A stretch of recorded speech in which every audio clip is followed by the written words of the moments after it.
संविधान द्वारा प्रदत्त सरकार की संसदीय व्यवस्था में राष्ट्रपति केवल नामात्र का कार्यकारी प्रमुख होता है, द ज्यूअर एग्जीक्यूटिव, तथा वास्तविक कार्यकारी शक्तियां प्रधानमंत्री में, द फैक्टो एग्जीक्यूटिव, निहित होती हैं। दूसरे शब्दों में, राष्ट्रपति राज्य का प्रमुख होता है, जबकि प्रधानमंत्री सरकार का प्रमुख होता है। प्रधानमंत्री की नियुक्ति। संविधान के में प्रधानमंत्री के निर्वाचन और नियुक्ति के लिए कोई विशेष प्रक्रिया नहीं दी गई है। अनुच्छेद 75 केवल इतना कहता है कि राष्ट्रपति प्रधानमंत्री की नियुक्ति करेगा। हालांकि इसका अभिप्राय यह नहीं है कि राष्ट्रपति किसी भी व्यक्ति को प्रधानमंत्री नियुक्त करने हेतु स्वतंत्र है। सरकार की संसदीय व्यवस्था के अनुसार राष्ट्रपति लोकसभा में बहुमत प्राप्त दल के नेता को प्रधानमंत्री नियुक्त करता है, परंतु यदि लोकसभा में कोई भी दल स्पष्ट बहुमत में न हो तो राष्ट्रपति प्रधानमंत्री की नियुक्ति में अपनी वैयक्तिक विवेक स्वतंत्रता का प्रयोग कर सकता है। इस स्थिति में राष्ट्रपति सामान्यतः सबसे बड़े दल अथवा गठबंधन के नेता को प्रधानमंत्री नियुक्त करता है और उससे 1 माह के भीतर सदन में विश्वास मत हासिल करने के लिए कहता है। राष्ट्रपति द्वारा इस विवेक स्वतंत्रता का प्रयोग प्रथम बार 1979 में किया गया, जब तत्कालीन राष्ट्रपति नीलम संजीवन रेड्डी ने मोरारजी देसाई वाली जनता पार्टी के सरकार के पतन के बाद चरण सिंह, गठबंधन के नेता, को प्रधानमंत्री नियुक्त किया। एक स्थिति और भी है जब राष्ट्रपति प्रधानमंत्री के चुनाव व नियुक्ति के लिए अपना व्यक्तिगत निर्णय लेता है, जब प्रधानमंत्री की अचानक मृत्यु हो जाए और उसका कोई स्पष्ट उत्तराधिकारी न हो। ऐसा तब हुआ जब 1984 में इंदिरा गांधी की हत्या हुई। तत्कालीन राष्ट्रपति ज्ञानी जैल सिंह ने राजीव गांधी को प्रधानमंत्री नियुक्त कर कार्यवाहक प्रधानमंत्री नियुक्त करने की प्रथा को अनदेखा किया। बाद में कांग्रेस संसदीय दल ने सर्वसम्मति से उन्हें अपना नेता चुना। हालांकि किसी निवर्तमान प्रधानमंत्री की मृत्यु पर यदि सत्ताधारी दल एक नया नेता चुनता है तो राष्ट्रपति के पास उसे प्रधानमंत्री नियुक्त करने के अलावा अन्य कोई विकल्प नहीं होता है। सन 1980 में दिल्ली उच्च न्यायालय ने कहा कि संविधान में यह आवश्यक नहीं है कि एक व्यक्ति प्रधानमंत्री नियुक्त होने से पूर्व लोकसभा में अपना बहुमत सिद्ध करे। राष्ट्रपति को पहले प्रधानमंत्री की नियुक्ति करनी चाहिए और तब एक यथोचित समय सीमा के भीतर उसे लोकसभा में अपना बहुमत सिद्ध करने के लिए कहना चाहिए। उदाहरण के लिए Charan Singh 1979, VP Singh 1989, Chandrashekhar 1990, P. V. Narasimha Rao 1991, Atal Bihari Vajpayee 1996, HD. Deve Gowda 1996, IK. Gujral 1997 और पुनः अटल बिहारी वाजपेयी 1998 इसी प्रकार प्रधानमंत्री नियुक्त हुए। 1997 में उच्चतम न्यायालय ने निर्णय दिया कि एक व्यक्ति को जो किसी भी सदन का सदस्य न हो, 6 माह के लिए प्रधानमंत्री नियुक्त किया जा सकता है। इस समय अवधि में उसे संसद के किसी भी सदन का सदस्य बनना पड़ेगा, अन्यथा वह प्रधानमंत्री के पद पर नहीं बना रहेगा। संविधान के अनुसार प्रधानमंत्री संसद के दोनों सदनों में से किसी का भी सदस्य हो सकता है। उदाहरण के लिए इंदिरा गांधी 1966, देवेगौड़ा 1996 तथा मनमोहन सिंह 2004 और 2009 में राज्यसभा के सदस्य थे।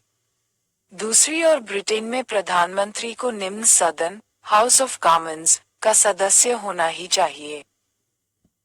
शपथ, पदावधि एवं वेतन। प्रधानमंत्री का पद ग्रहण करने से पूर्व राष्ट्रपति उसे पद एवं गोपनीयता की शपथ दिलवाता है। पद एवं गोपनीयता की शपथ लेते हुए प्रधानमंत्री कहता है कि 1. मैं भारत के संविधान के प्रति सच्ची श्रद्धा और निष्ठा रखूंगा। 2. मैं भारत की प्रभुता एवं अखंडता अक्षुण्ण रखूंगा। 3. मैं श्रद्धापूर्वक एवं शुद्ध अंतरण से अपने पद के दायित्वों का निर्वहन करूंगा। 4. मैं भय या पक्षपात, अनुराग या द्वेष के बिना सभी प्रकार के लोगों के प्रति संविधान और विधि के अनुसार न्याय करूंगा। प्रधानमंत्री गोपनीयता की शपथ के रूप में कहता है, मैं ईश्वर की शपथ लेता हूं कि जो विषय मेरे विचार के लिए लाया जाएगा अथवा मुझे ज्ञात होगा, उसे किसी व्यक्ति या व्यक्तियों को तब तक के सिवाय जबकि ऐसे मंत्री के रूप में अपने कर्तव्यों के सम्यक निर्वहन के लिए ऐसा अपेक्षित हो, मैं प्रत्यक्ष अथवा अप्रत्यक्ष रूप संसूचित या प्रकट नहीं करूंगा। प्रधानमंत्री का कार्यकाल निश्चित नहीं है तथा वह राष्ट्रपति के प्रसाद पर्यंत अपने पद पर बना रहता है। हालांकि इसका अर्थ यह नहीं है कि राष्ट्रपति किसी भी समय प्रधानमंत्री को उसके पद से हटा सकता है। प्रधानमंत्री को जब तक लोकसभा में बहुमत हासिल है, राष्ट्रपति उसे बर्खास्त नहीं कर सकता है। लोकसभा में अपना विश्वास मत खो देने पर उसे अपने पद से त्यागपत्र देना होगा अथवा त्यागपत्र न देने पर राष्ट्रपति उसे बर्खास्त कर सकता है। प्रधानमंत्री के वेतन व भत्ते संसद द्वारा समय समय पर निर्धारित किए जाते हैं। वह संसद सदस्य को प्राप्त होने वाले वेतन एवं भत्ते प्राप्त करता है। इसके अतिरिक्त वह व्यय विषयक भत्ते, मुफ्त आवास, यात्रा भत्ते, स्वास्थ्य सुविधाएं आदि प्राप्त करता है। सन 2001 में संसद ने उसके व्यय विषयक भत्तों को 1500 से बढ़ाकर रु. 3000 प्रतिमाह कर दिया है। प्रधानमंत्री के कार्य व शक्तियां। प्रधानमंत्री के कार्य व शक्तियां निम्नलिखित हैं। मंत्रिपरिषद के संबंध में, केंद्रीय मंत्रिपरिषद के प्रमुख के रूप में प्रधानमंत्री की शक्तियां निम्न हैं। 1. वह मंत्री नियुक्त करने हेतु अपने दल के व्यक्तियों की राष्ट्रपति को सिफारिश करता है। राष्ट्रपति उन्हीं व्यक्तियों को मंत्री नियुक्त कर सकता है जिनकी सिफारिश प्रधानमंत्री द्वारा की जाती है। 2. वह मंत्रियों को विभिन्न मंत्रालय आवंटित करता है और उनमें फेरबदल करता है। 3.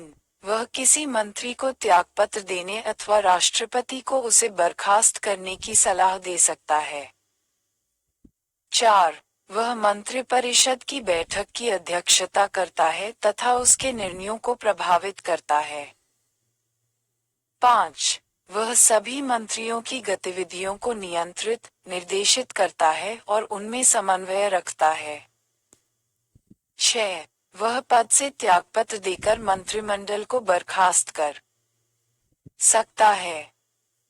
चूंकि प्रधानमंत्री मंत्रिपरिषद का प्रमुख होता है, अतः जब प्रधानमंत्री त्यागपत्र देता है अथवा उसकी मृत्यु हो जाती है तो अन्य मंत्री कोई भी कार्य नहीं कर सकते। अन्य शब्दों में, प्रधानमंत्री की मृत्यु अथवा त्यागपत्र से मंत्रिपरिषद स्वयं ही विघटित हो जाती है और एक शून्यता उत्पन्न हो जाती है। दूसरी ओर किसी अन्य मंत्री की मृत्यु या त्यागपत्र पर केवल रिक्तता उत्पन्न होती है, जिसे भरने के लिए प्रधानमंत्री स्वतंत्र होता है। राष्ट्रपति के संबंध में प्रधानमंत्री निम्न शक्तियों का प्रयोग करता है। 1. वह राष्ट्रपति एवं मंत्रिपरिषद के बीच संवाद की मुख्य कड़ी है। उसका दायित्व है कि वह संघ के कार्यकलाप के प्रशासन संबंधी और विधान विषयक प्रस्तावनाओं संबंधी मंत्रिपरिषद के सभी विनिश्चय राष्ट्रपति को संसूचित करे। संघ के कार्यकलाप के प्रशासन संबंधी और विधान विषयक प्रस्तावनाओं संबंधी जो जानकारी राष्ट्रपति मांगे वह दे, और किसी विषय को जिस पर किसी मंत्री ने विनिश्चय कर दिया है किंतु मंत्री परिषद ने विचार नहीं किया है, राष्ट्रपति द्वारा अपेक्षा किए जाने पर परिषद के समक्ष विचार के लिए रखे। 2. वह राष्ट्रपति को विभिन्न अधिकारियों, जैसे भारत का महान्यायवादी, भारत का महानियंत्रक एवं महालेखा परीक्षक, संघ लोक सेवा आयोग का अध्यक्ष एवं उसके सदस्यों, चुनाव आयुक्तों, वित्त आयोग का अध्यक्ष एवं उसके सदस्यों एवं अन्य की नियुक्ति के संबंध में परामर्श देता है। संसद के संबंध में प्रधानमंत्री निचले सदन का नेता होता है। इस संबंध में वह निम्नलिखित शक्तियों का प्रयोग करता है। 1. वह राष्ट्रपति को संसद का सत्र आहूत करने एवं सत्रावसान करने संबंधी परामर्श देता है। 2. वह किसी भी समय लोकसभा विघटित करने की सिफारिश राष्ट्रपति से कर सकता है। 3. वह सभा पटल पर सरकार की नीतियों की घोषणा करता है। अन्य शक्तियां व कार्य। उपरोक्त 3 मुख्य भूमिकाओं के अतिरिक्त प्रधानमंत्री की अन्य विभिन्न भूमिकाएं भी हैं। 1. वह योजना आयोग, अब नीति आयोग, राष्ट्रीय विकास परिषद, राष्ट्रीय एकता परिषद, अंतर्राज्यीय परिषद और राष्ट्रीय जल संसाधन परिषद का अध्यक्ष होता है। 2. वह राष्ट्र की विदेश नीति को मूर्त रूप देने में महत्वपूर्ण भूमिका निभाता है। 3. वह केंद्र सरकार का मुख्य प्रवक्ता है। 4. वह आपातकाल के दौरान राजनीतिक स्तर पर आपदा प्रबंधन का प्रमुख है। 5. देश का नेता होने के नाते वह विभिन्न राज्यों के विभिन्न वर्गों के लोगों से मिलता है और उनकी समस्याओं के संबंध में ज्ञापन प्राप्त करता है। 6. वह सत्ताधारी दल का नेता होता है। 7. वह सेनाओं का राजनैतिक प्रमुख होता है इत्यादि। इस प्रकार प्रधानमंत्री देश की राजनीतिक, प्रशासनिक व्यवस्था में अति महत्वपूर्ण एवं अहम भूमिका निभाता है। Doctor B.R. अम्बेडकर ने कहा, हमारे संविधान के अंतर्गत किसी कार्यकारी की यदि अमेरिका के राष्ट्रपति से तुलना की जाए तो वह प्रधानमंत्री है, न कि राष्ट्रपति। भूमिका का वर्णन। कई प्रसिद्ध राजनीतिशास्त्रियों एवं संविधान विशेषज्ञों ने प्रधानमंत्री की भूमिका की, विशेष रूप से ब्रिटिश प्रधानमंत्री की भूमिका के संदर्भ में उसकी व्याख्या की है। इनमें से प्रमुख इस प्रकार हैं। लॉर्ड मॉले, उन्होंने प्रधानमंत्री का वर्णन समान के बीच प्रथम तथा कैबिनेट रूपी चाप के मुख्य प्रस्तर के रूप में किया है। वे कहते हैं, कैबिनेट का प्रमुख समान लोगों के बीच श्रेष्ठ होता है तथा वह उस पद को धारित करता है जो काफी दायित्वपूर्ण होता है, वह देश का सबसे प्रमुख प्राधिकारी होता है। हर्बर्ट मैरिस, सरकार के मुखिया के रूप में वह सबसे प्रमुख है, लेकिन आज उसके दायित्वों में काफी परिवर्तन आया है। सर विलियम वर्नर हार्टकोर्ट, उन्होंने प्रधानमंत्री को तारों के बीच चंद्रमा की संज्ञा दी है। जेनिंग्स, वह सूर्य के समान है जिसके चारों ओर ग्रह परिभ्रमण करते हैं, वह संविधान का सबसे मुख्य आधार है। संविधान के सभी मार्ग प्रधानमंत्री की ओर ही जाते हैं। H.J. लास्की, प्रधानमंत्री एवं कैबिनेट के संबंधों पर वे कहते हैं कि प्रधानमंत्री इसके निर्माण का केंद्र बिंदु, इसके जीवन का केंद्र बिंदु एवं इसकी मृत्यु का केंद्र बिंदु है। उन्होंने प्रधानमंत्री को ऐसी धुरी बताया जिसके इर्द गिर्द संपूर्ण सरकारी मशीनरी घूमती है। H.R.G.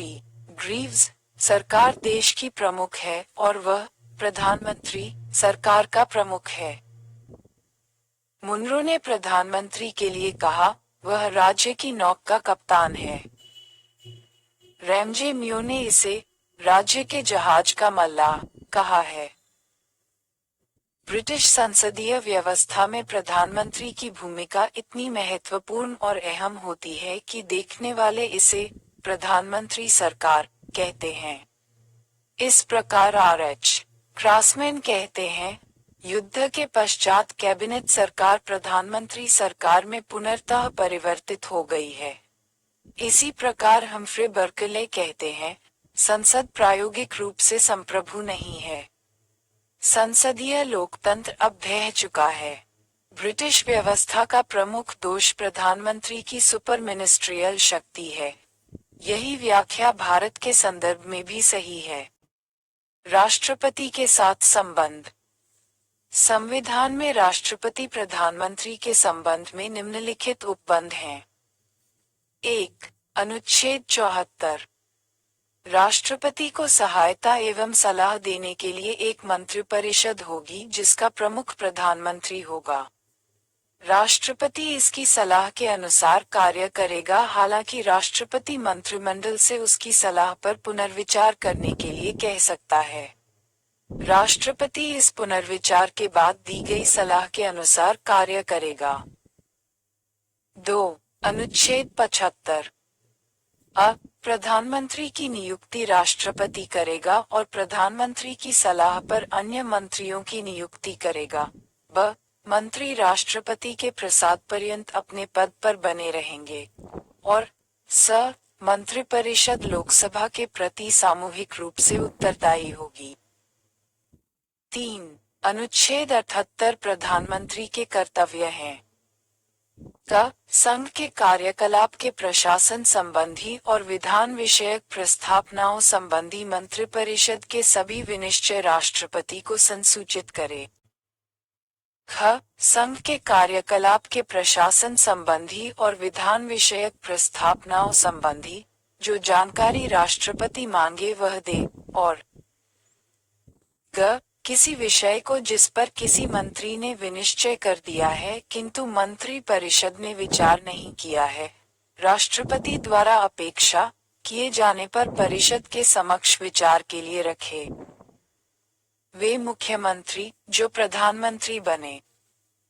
6 लोग Morarji Desai, Charan Singh, VP Singh, PV. Narasimha Rao, HD. Deve Gowda एवं नरेंद्र मोदी अपने राज्यों के मुख्यमंत्री बनने बाद देश के प्रधानमंत्री बने।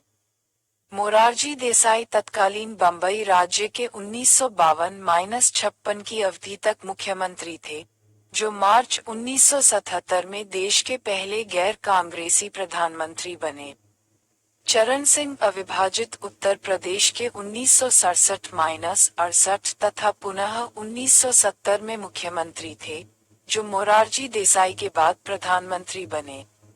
वीपी सिंह भी उत्तर प्रदेश के मुख्यमंत्री थे, जो राष्ट्रीय मोर्चा सरकार में प्रधानमंत्री बने, दिसंबर 1989 से नवंबर 1990 तक। पी.वी. नरसिम्हा राव दक्षिण भारत से प्रधानमंत्री बनने वाले पहले नेता थे। ये 1971-1973 तक आंध्र प्रदेश के मुख्यमंत्री थे। बाद में वे 1991-96 तक देश के प्रधानमंत्री रहे। एच.डी. देवेगौड़ा कर्नाटक के मुख्यमंत्री थे, जिन्हें जून 1996 में संयुक्त मोर्चा सरकार का मुखिया चुना गया था। नरेंद्र मोदी भाजपा मई 2014 में प्रधानमंत्री बनने तक गुजरात के मुख्यमंत्री थे। वे 2001 से 2014 तक 4 बार गुजरात के मुख्यमंत्री रहे। तालिका 19.1 प्रधानमंत्री से संबंधित अनुच्छेद। एक नजर में। अनुच्छेद। विषय वस्तु। 74। मंत्रिपरिषद का राष्ट्रपति को सहयोग एवं परामर्श देना। 75। मंत्रियों से संबंधित अन्य प्रावधान। 77। भारत सरकार द्वारा कार्यवाहियों का संचालन। 78। प्रधानमंत्री का राष्ट्रपति को सूचनाएं प्रदान करने संबंधी कर्तव्य। संदर्भ सूची। 1. जवाहरलाल नेहरू एवं लाल बहादुर शास्त्री के निधन पर जब नेतृत्व का प्रश्न उठा तो राष्ट्रपति ने अस्थायी व्यवस्था की। उन्होंने वरिष्ठतम मंत्री को तब तक प्रधानमंत्री बनाया, जब तक पार्टी द्वारा औपचारिक रूप से नेता का चयन नहीं हुआ। दोनों ही बार गुलजारीलाल नंदा ने ही बतौर प्रधानमंत्री कार्य किया। 2. प्रधानमंत्री की गोपनीयता एवं पद की शपथ उसी तरह से है जैसे किसी भी केंद्रीय मंत्री के लिए, देखें अध्याय 20। 3. उदाहरण के लिए वीपी सिंह 1990 में एवं देवेगौड़ा 1997 में ने लोकसभा में हारने पर त्यागपत्र दे दिया। 4. प्रधानमंत्री के इस कार्य को ही विशेष तौर पर अनुच्छेद 78 में उल्लिखित किया गया है।